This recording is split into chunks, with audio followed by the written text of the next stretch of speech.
Here's how I went from this to this, with a few layers of sound design from Lens Distortions. The very first thing I add is a track to tie the entire video together and some ambient sound design. The next thing that I get onto is whooshes, so any kind of whips that go through the frame that make for really obvious sound design.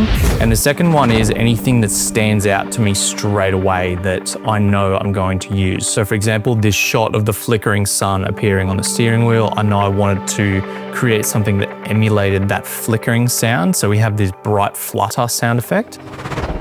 The next thing I added was this clicking sound effect to emulate what was going on with the variable ND filter here.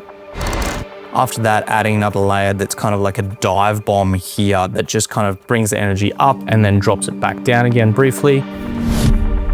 I've also added another layer here that is sort of similar but has a bit more of a crash or an impact effect to it.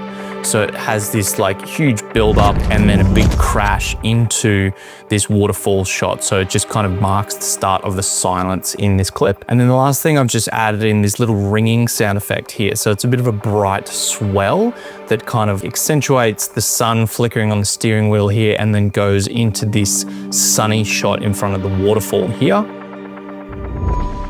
So there you go, just a few layers can completely transform your videos.